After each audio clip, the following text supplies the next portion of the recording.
चलिए, कर्नाटक की जनता को क्या चाहिए? शायद विकास, रोजगार, सुरक्षा और स्वास्थ्य की बेहतर सुविधा। लेकिन चुनावी जंग में उलझे कर्नाटक की जनता चुनाव प्रचार के नाम पर चुनावी चुनौती और कीचड़ उछालने वाली सियासत को झेल रही है। अब बात इस पर टिकी है कि किसके भ्रष्टाचार का दाग अच्छा है और किसका बुरा। कर्नाटक में जारी है चुनावी चुनौती।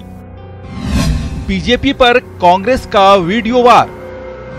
तेरा भ्रष्टाचार मेरा भ्रष्टाचार। कांग्रेस का सी और करप्शन का सी, दोनों के बीच में कोई अब अंतर ही नहीं बचा है।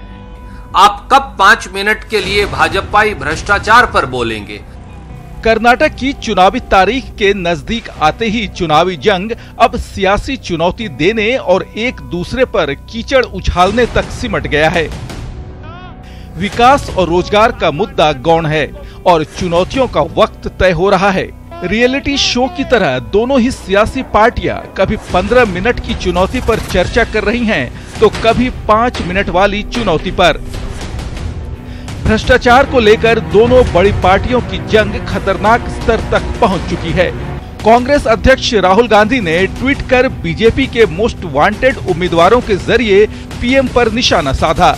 राहुल ने लिखा, प्रिय मोदी जी, आप बहुत बातें करते हैं, समस्या ये है कि आपकी कथनी और करनी में मेल नहीं है। कर्नाटक में उम्मीदवारों के आपके चयन की एक बानगी प्रस्तुत है। ये कर्नाटक के मोस्ट वांटेड लोगों के एपिसोड जैसा लगता है। राहुल ने अपने वीडियो संदेश में पीएम से पूछा है, रेड्डी बंधुओं और बीजेपी के मुख्यमंत्री पद के उम्मीदवार बीएस येदियुरप्पा के भ्रष्टाचार के बारे में आपकी क्या राय है? राहुल ने येदियुरप्पा और रेड्डी बंधुओं समेत 11 दागी नेताओं को लेकर पीएम से सवाल पूछे हैं।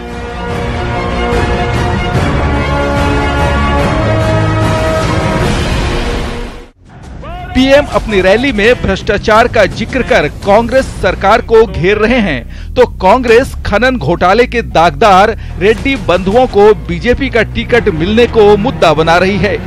सोई हुई सरकार, भ्रष्टाचार में डूबी हुई सरकार, खुद का खजाना भरने में लगे हुए मंत्री, इसका परिणाम ये है कि 836 करोड़ में से सिर्फ और सिर्फ 12 करोड़ रुपया ही खर्च किया है। सीबीआई प्रमुख कार्तिकेयन जी ने अब कर्नाटक में 35,000 करोड़ के इल्लीगल आयरन और माइनिंग घोटाले और उसमें सीबीआई की संलिप्तता की पोल खोल दी है।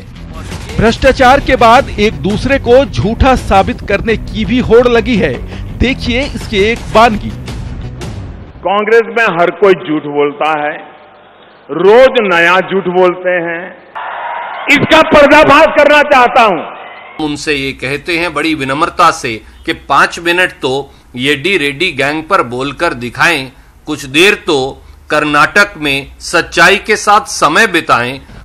कौन सच बोल रहा है और किसकी बातें हैं बनावटी, ये फैसला तो कर्नाटक की जनता ही करेगी। लेकिन शायद इसे सियासत की मजबूरी ही कह सकते हैं कि कर्नाटक के 5 साल बनाम दिल्ली के 4 साल में जनता को बताने के लिए इतना कुछ है ही नहीं कि उसके आधार पर वोट मांगा जा सके। और ऐसे में अगर जुबानी जंग में भरमाकर जनता वोटों से झोली भर दे तो क्या कहने। Bureau report, news 18 network.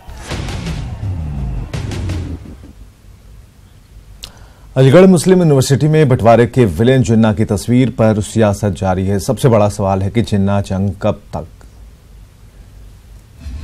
जिन्ना गद्दार तो तस्वीर का क्या काम? जिन्ना के समर्थकों का देश में क्या काम? लोकतंत्र के नाम पर जिन्ना का जाप क्यों? क्या 71 साल बाद जिन्ना फिर बांट रहा है देश? ये कुछ ऐसे सवाल हैं जिस पर से पर्दा हटाना जरूरी है, क्योंकि अलीगढ़ मुस्लिम यूनिवर्सिटी में जिन्ना की तस्वीर पर बवाल अभी थमा नहीं है।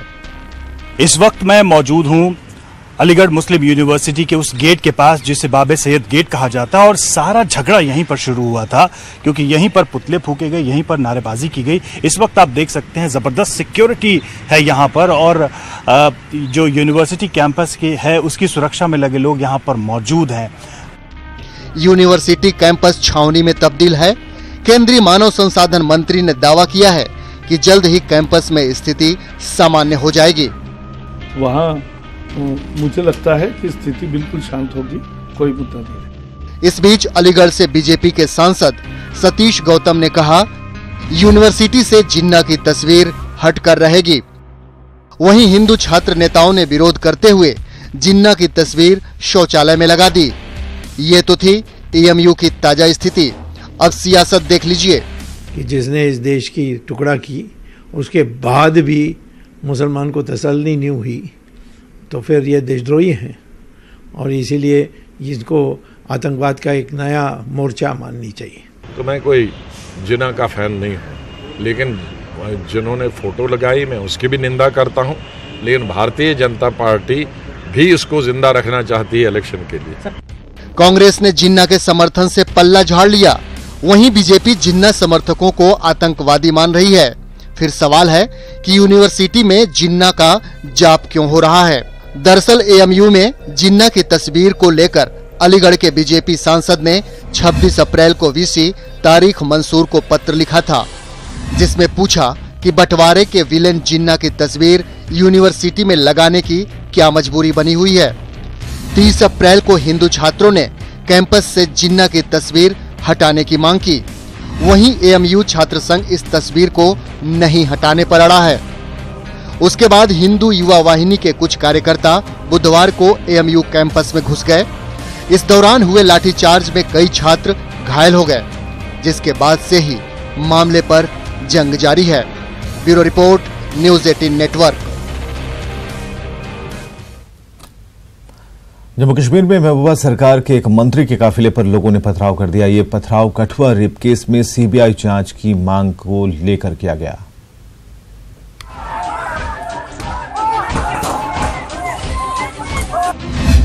कठुआ रेप कांड पर कोहराम जारी, मंत्री के काफिले पर पथराव, लोगों की सीबीआई जांच की मांग बरकरार। तस्वीरें कठुआ रेप कांड पर मचे बवाल की है, जहां लोगों का गुस्सा महबूबा सरकार के मंत्री श्यामलाल चौधरी के काफिले पर फूट पड़ा। लोग कठुआ मामले में सीबीआई डिमांड को लेकर मंत्री से बात करना चाहते थे, लेकिन जब मंत्री का काफिला नहीं रुका तो लोगों ने काफिले पर पथराव कर दिया और काले कपड़े भी दिखाए। ये सब तब हुआ जब मंत्री श्यामलाल चौधरी एक बैठक में शामिल होने के लिए कठुआ जा रहे थे। इनके साथ कई विधायक और मंत्री भी थे, लेकिन इस बवाल के बीच कईयों को बीच रास्ते से ही लौटना पड़ गया। दरअसल हंगामा करने वाले लोग हिंदू एकता मंच के सदस्य हैं और मामले में गिरफ्तार आरोपियों को फंसाने का आरोप लगा रहे हैं और कठुआ रेप कांड में सीबीआई जांच की मांग कर रहे हैं। जब ये बोर्ड मीटिंग में जा रहे थे, डिस्ट्रिक्ट डेवलपमेंट बोर्ड की मीटिंग में, तो लोग इकट्ठा हो गए कि इनको पूछेंगे आज कि आप सीबीआई इंक्वायरी करवाने में क्यों विफल रह रहे हो। तो इन्होंने लोगों की बातें सुनना तो दूर, लोगों के ऊपर गाड़ियां चढ़ाने की कोशिश की। बता दें कि कठुआ रेप कांड पर पूरे देश में जगह जगह लोगों का गुस्सा फूट पड़ा था और अभी भी कठुआ की मासूम को न्याय दिलाने के लिए जद्दोजहद जारी है। बता दें कि कठुआ में 10 साल की मासूम को अगवा कर गैंग रेप किया गया था। 10 से 14 जनवरी तक नशा देकर मासूम का कई बार रेप हुआ और 15 जनवरी को आरोपियों ने मासूम को मारकर जंगल में फेंक दिया, जिसके बाद रेप कांड के 8 आरोपियों को पुलिस ने गिरफ्तार कर लिया। हालांकि आरोपियों के परिवार वाले उन्हें फंसाने का आरोप लगा रहे हैं और मामले में सीबीआई की जांच चाहते हैं। Bureau report, news 18 network. उधर घाटी में सुरक्षा बलों ने बड़ी कामयाबी हासिल करते हुए 3 आतंकियों को ढेर कर दिया है। ढेर हुए तीनों आतंकी लश्कर के बताए जा रहे हैं।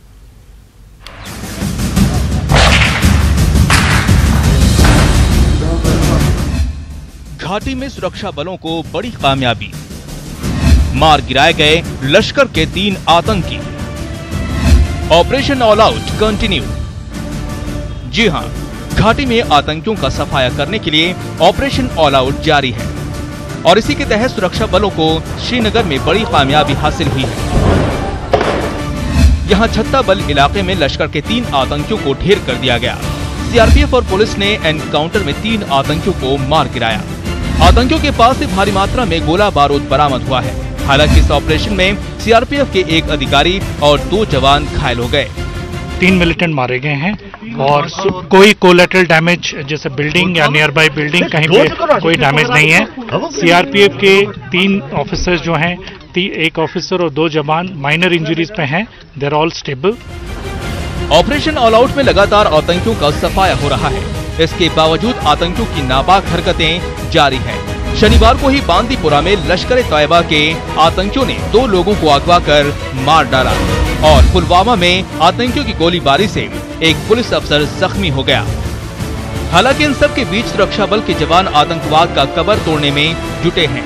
अभी 30 अप्रैल को आतंक का नया पोस्टर बॉय समीर टाइगर ढेर हुआ था और 1 अप्रैल को लेफ्टिनेंट उमर फयाज के 2 हत्यारे समेत 12 आतंकी ढेर हुए थे। मौसम का पारा जैसे जैसे बढ़ रहा है, कश्मीर में आतंकियों की घुसपैठ की कोशिशें तेज हो